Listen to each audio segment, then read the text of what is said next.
Just to let everyone know, this is our final presentations for District 6 candidates, Brent Blackaby and Andy Katz. The current council member, Susan Wingraff, is retiring, so we thank her for her long-term service. So what we're going to do is have opening statements from each of you, 1 minute each, a couple questions, and if we have some time, we'll have a Q&A. So Brent, why don't you go first? A 1 minute opening statement. Great. Good evening. Thank you, Nancy. It's great to be here. Great to be here with Andy and with the Berkeley Democratic Club tonight. Certainly saved the best for last. My name is Brent Blackaby, and I'm running for Berkeley City Council to bring fresh ideas, new leadership, and a can-do attitude to solve the problems facing Berkeley on fire safety, housing affordability, home insurance, streets and transportation, public safety, and homelessness. My partner, Larry, and I have lived in District 6 for 20 years. We're raising 2 kids here, sending them to public schools. I'm a small business person and founded a digital agency for Democrats. I'm proud to have helped elect 20 Democrats to the US Senate, including Elizabeth Warren and Barbara Boxer, and raised more than $100 million for progressive causes. But I have really deep roots here in District 6, and I have a real commitment to making things better right here as well. That's why I serve on the Police Accountability Board. I chair the Cragmont School Site Council. I'm on the Berkeley School District Safety Committee, and I'm organizing 200 neighbors in the Firewise community. I'm proud to have been endorsed by Senator Nancy Skinner, Assemblymember Buffy Wicks, Councilmember Susan Wengraff, and the Berkeley firefighters. They know I'm the right choice for District 6 because I'm invested and committed to our neighborhoods, and I look forward to the discussion tonight. Thanks so much. Okay, great. Okay, now we'll hear from Andy. 1 minute opening statement. Well, good evening. It's quite late at night, and thanks for saving District 6 for the last presentation this evening. I'm running for Berkeley City Council to bring my deep experience over 25 years of public service and city government to solve critical challenges affecting our health and safety, our aging infrastructure, and our environment and quality of life. I've led our public water provider to adopt a proactive wildfire prevention strategy as our elected East Bay Mud Director. I've secured the cleanest water in the country and helped triple the rate of pipeline replacement. So as our council member, I will fight to prevent wildfires, save our local hospital services, and fix our streets. I helped Berkeley negotiate our minimum wage increase and advanced affordable housing. And I'm working with Berkeley Mayor Jesse Arreguín to save our hospital services. As a labor, consumer rights, and environmental attorney, I've sought justice for hundreds of people against abusive corporations and insurance companies. We've seen significant turnover in our city leadership, and now more than ever, experienced leadership is needed to bring our city forward. That's why I'm proud to be endorsed by the Democratic Party, Alameda Labor Council, Sierra Club, Mayor Jesse Arreguín, and a majority of the Berkeley City Council, and many more, as well as Tom Bates and Lonnie Hancock. Thank you, Andy. So our first question, and Andy will go first. Please take 2 minutes to address your top 3 issues that you would like to address as a city council member. Okay, well, there certainly are more than 3 important issues in the city of Berkeley, but first is certainly fire safety. The neighborhoods of District 6 are all within or adjacent to the wildland-urban interface. And that means that our homes and our lives are exposed to much greater risk of wildfire due to flammable vegetation so close to where we've built our community. We need to be vigilant about vegetation management, starting with invasive species, and supporting fire department services to facilitate the transition to removing hazardous trees and brush. And I'm so excited to have gotten my fire inspection recently. I'm going to make the improvements that were recommended, and I'm thrilled that I passed the inspection and do not have any violations or citations. But these sorts of programs are what will keep us safer. And I want to support more programs, more incentives to be able to make sure that we can manage our community to become more fire safe. Saving hospital services is critical. We need a full-service hospital equipped to handle life-threatening emergencies and to support the medical care needs of our aging communities and birthing mothers. When Sutter Health announced plans to close all debates, having already closed the cardiac and stroke units, I developed a plan to keep hospital services here in Berkeley to ensure that Berkeley's not stranded without a hospital. So the third issue would be climate, environment, and infrastructure. Our streets and sidewalks are unsafe and are in serious disrepair. I support funding this needed reinvestment in our streets, and I bring the experience to do that. As our East Bay Mud Director, I've worked to triple the rate of pipeline replacements, and that's the kind of can-do attitude I will bring towards fixing our aging streets and other infrastructure.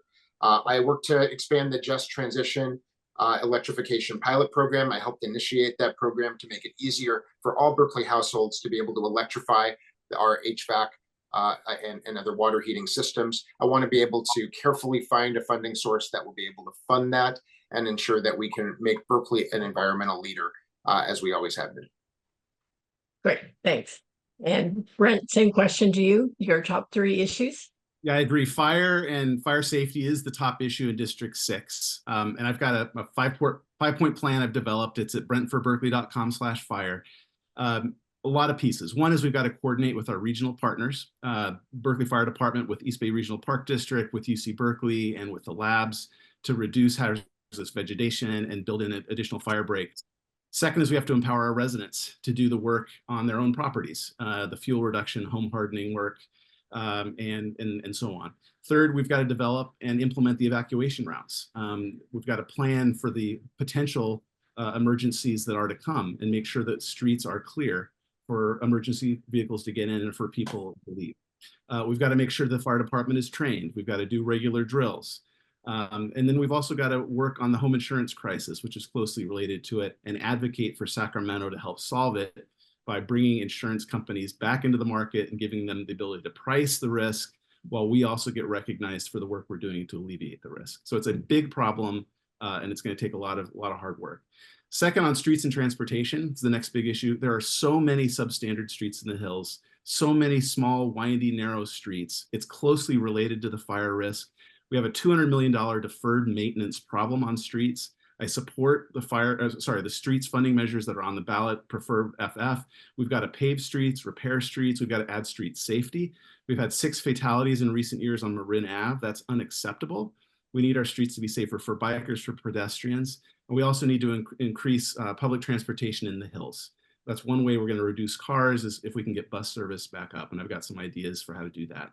Third, housing affordability absolutely is an issue. I support an all of the above approach to building where we can support greater density, adding gentle density with missing middle, but also being cognizant and careful about adding density here in a fire zone, because we do have a threat of fire. We do have risk right now, and we can't add a ton of density right now. At the moment, we've got to look for places where we can be smart and add that density. And that tends to be near transit and tends to be on key arterials where the infrastructure can support it. So fire, streets, housing. Great.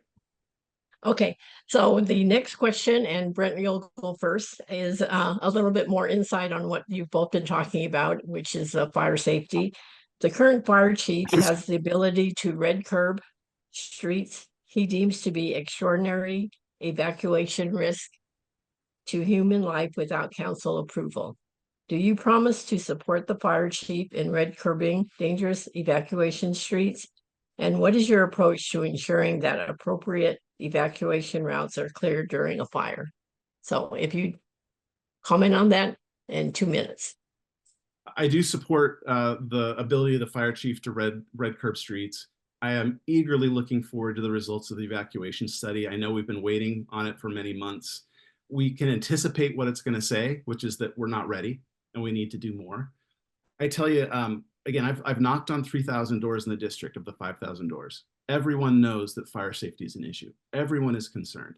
And there may have been a time a few years ago where people were like, you know what, maybe I really want to make sure I can park my car right in front. I really want to make sure that, you know, I have all of this parking on the street. I think that's changing. I think people know that there's a problem. I think people support smart safety improvements. They support red striping if it means that they're going to have a better chance to get out in the case of an emergency. We do need to figure out, again, how to increase bus infrastructure so that the older folks up here who may not need to or want to drive as much have ability to get into town. And folks who want to bike have the ability to bike. We need to make sure that the paths are maintained so that people can walk and get around. We need to reduce the reliance on cars by making it possible to take alternative modes of transportation. All this stuff works together to make it easier to do the red striping and make it easier for the fire chief to do what he needs to do to make sure that we're all safe. So I support Chief Sprague. I've talked to him a number of times on these issues. And as the advocate for District 6, I'd want to work hand in glove with him to make sure that we communicate with residents here and communicate the value and why we're doing it. I think people want to do the right thing if they just sort of understand where it's coming from. And up here, people know the risk, and they sense the risk. And so, yeah, so the last thing is you know, people are ready. And if we can reduce the number of cars and we can increase the safety and have clear evacuation routes that people can trust and people know where to go and when, I think people will trust the process and be ready to participate. I'm eager to help. Great. Andy? Oh, you're on mute, Andy. Thank you. I also agree that it is very important to ensure that we have the empowerment of our fire chief to do what it takes to make us safe. And if that involves the careful inspection of our evacuation routes and other streets where we need to be able to get out safely, that's what we need to do. I think it's important that we have a community-based process where we do have outreach and that people are able to have dialogue and understand and accept what needs to happen. I live on a street where that sort of process has occurred, and it's very difficult. I have also seen on my own very narrow street how one delivery truck just taking a stop means that an ambulance is not able to get through at the same time. We have to take this very seriously, and I'm also eagerly awaiting the evacuation study. As the mayor's appointee on the Disaster and Fire Safety Commission, I've spoken with the chief many times in our commission meetings about what we're expecting. We're expecting a study that does demonstrate that we are not going to all make it out on time. We may only have as little as 20 to 25 minutes to make it from wherever we are in the hills on the day that we have an alert until it would be expected that a fire would be able to make it through a neighborhood. That is very serious, and that means we need to be able to enable our residents to get out in time. I would like to improve transit choices for our quality of life. I'm proud to be endorsed by AC Transit Director Gene Walsh and BART Director Rebecca Saltzman because of my years of transit advocacy and improving quality of life in District 6 and throughout Berkeley. But I don't think it's realistic that the budgets for what those transit agencies have will be able in the short term to actually allow people to be able to give up their cars or to not be as reliant on cars to the degree that we would really see meaningful change for the evacuation purposes. So that means we just need to make sure that our streets are clear. And that we can use some of the streets funding that may be on the ballot to look at where can we make streets safer. That's what I would be excited to do as a leader on the Berkeley City Council. Okay, great. We do have one question from the membership, and we'll start with Andy first. Please discuss how long you have served in previous policy-related positions. Yes, I have served in previous policy-related positions in the city of Berkeley for close to 25 years. That includes service for 18 years on the East Bay MUD Board of Directors. And prior to that, I served for nearly 6 years on the Berkeley Zoning Adjustments Board. I think that experience in elected and appointed office is what has me standing out in this race. Actually serving the community of Berkeley for many years. Berkeley is a very unique place. Our city council tackles so many different issues, and that institutional knowledge is something that the current city council is transitioning out of.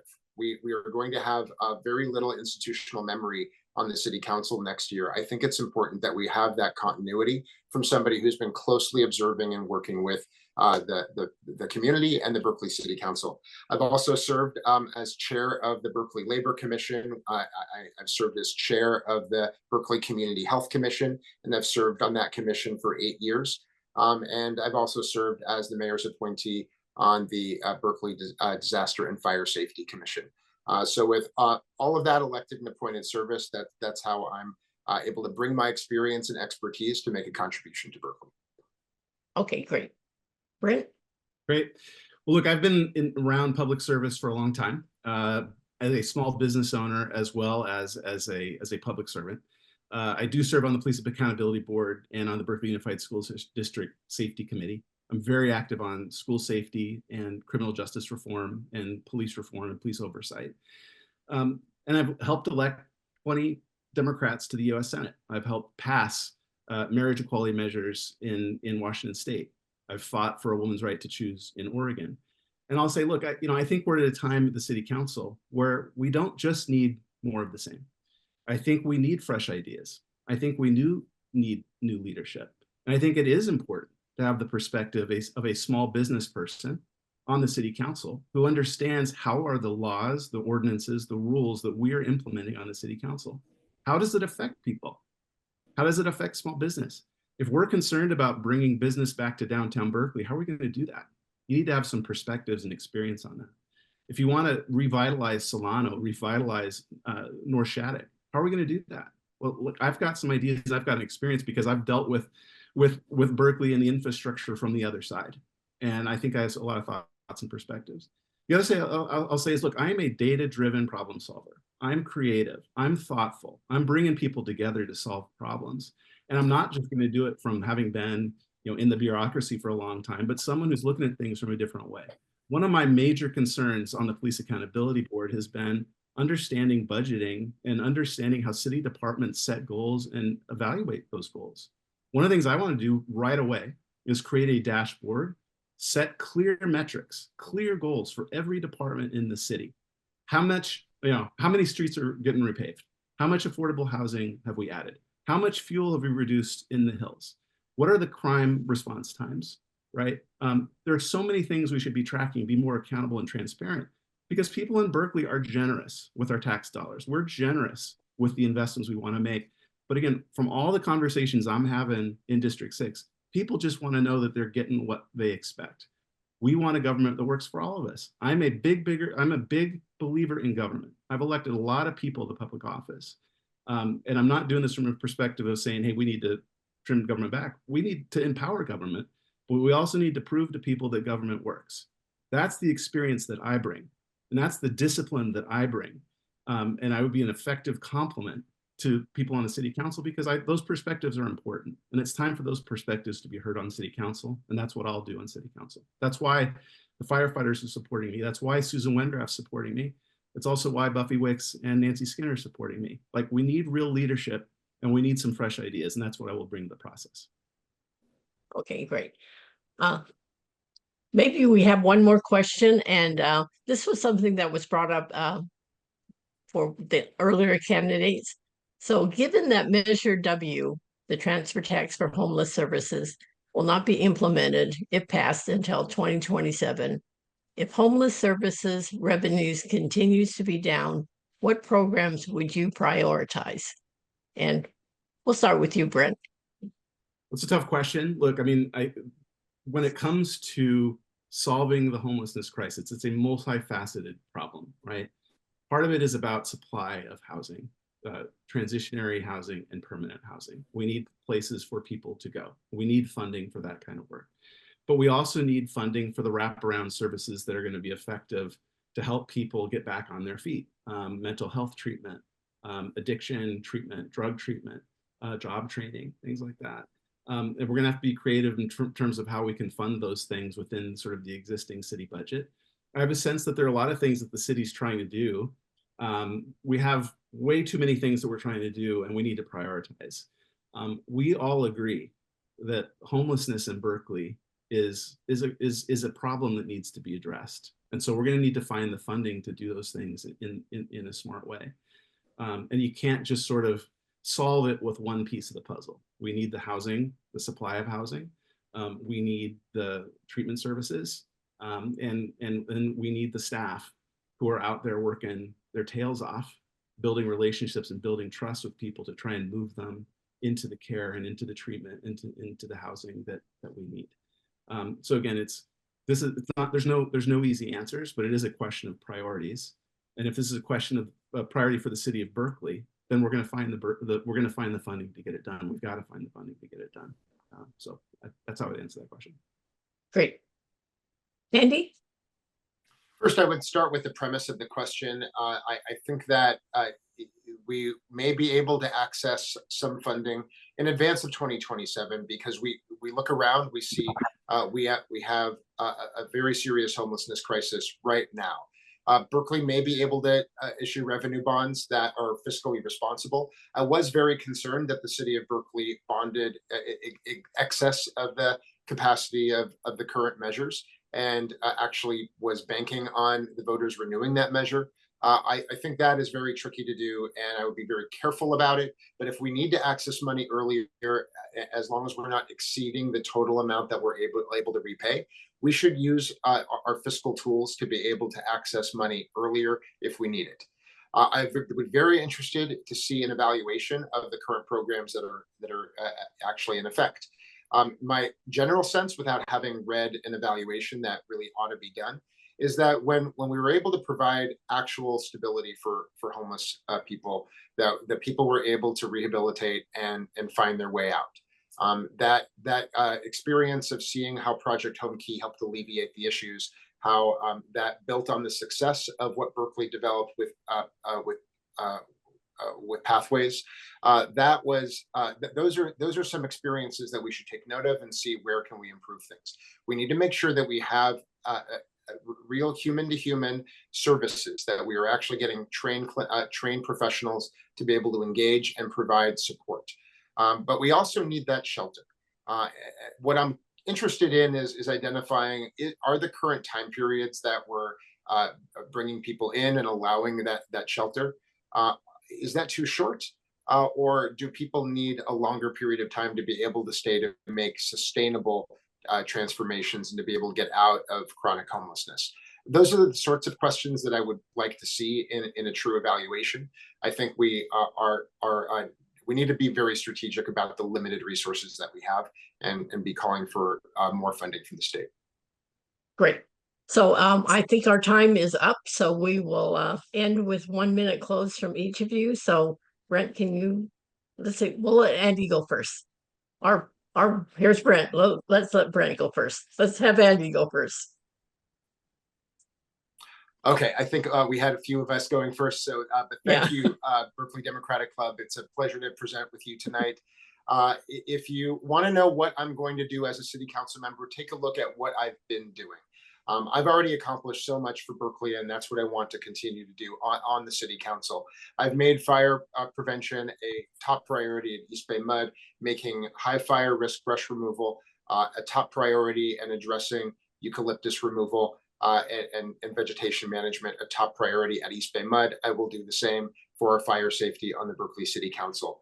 I've worked on clean energy as a leader in Berkeley. I helped found East Bay Clean Energy, our electricity provider, now called AVA, and that's the agency that's delivering 100% renewable energy to Berkeley residents. I'll continue Berkeley's climate leadership.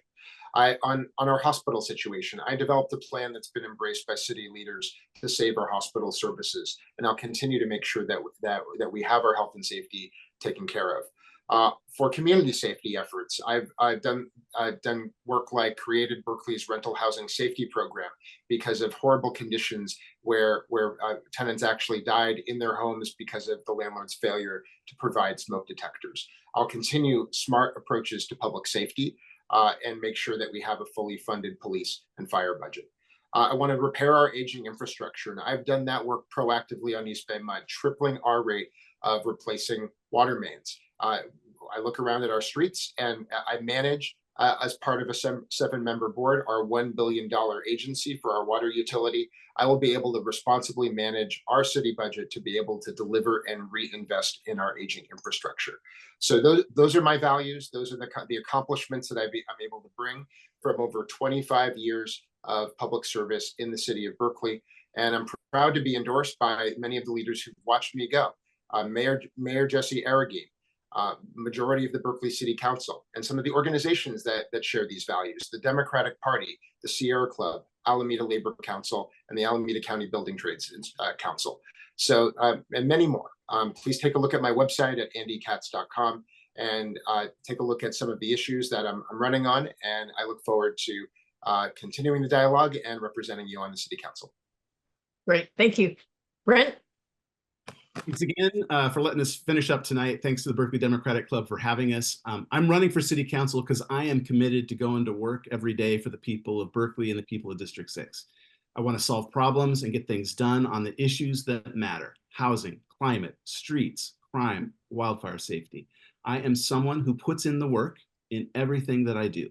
As a Democrat, through my long track record as a strong Democrat, as a dad, a community leader, a small business person, and as a candidate. And that's what I'm going to do on the city council, because that's what I've done my entire career. I've lived in District 6 for 20 years. I know the district well. I know the people well. I know the issues well. And I'm focused on making things better. That's why I'm so proud to have received 4 of the most important endorsements that really matter here in District 6. From our Senator Nancy Skinner and Assemblymember Buffy Wicks, because they know that I'm going to fight for housing affordability across Berkeley. From Councilmember Susan Wengraf, who's been serving District 6 for more than 30 years and knows our district better than anybody. From the Berkeley firefighters, because I have a commitment to addressing the wildfire threat, and they know that they can count on me as a partner. I've personally knocked on 3,000 of the 5,000 doors in my district, and I learned so much from every conversation, which will make me a better representative on the city council. I'm going to put in the work as District 6 next council member because I care and I'm invested in the future of our district and our community. I'd really appreciate the support of the Berkeley Democratic Club in this campaign and in the hard work over the weeks and months ahead. Thanks again for having me. Great. Thank you, Brent and Andy. And we'll hear from Lori Drosky, who will give us a final 2 cents. Thank you. And thank you everyone for being here this evening. What an evening. Wow. I know I certainly learned a lot. And we really want to thank you for your attendance. If you're interested in joining the Berkeley Democratic Club, please go to our website and join. We would love to have you. If you've been a member within the past 3 years, you can join tonight and still vote on the endorsements this evening. And even if you're a new member, we will welcome you to our events because we have an important election up ahead and we need to work really hard to save our democracy. And we all need to join together to do that. So thank you once again for this fun and informative evening. We will be sending out our ballots with the board recommendations noted by asterisks. You will see the board's recommendation indicated by the asterisks on the actual ballot. Please keep in mind that the 12-person board recommendation does not mean that a candidate has a club endorsement. That's where you, the members, come in. You have to vote, and it's very important that you read the directions on your ballot before voting.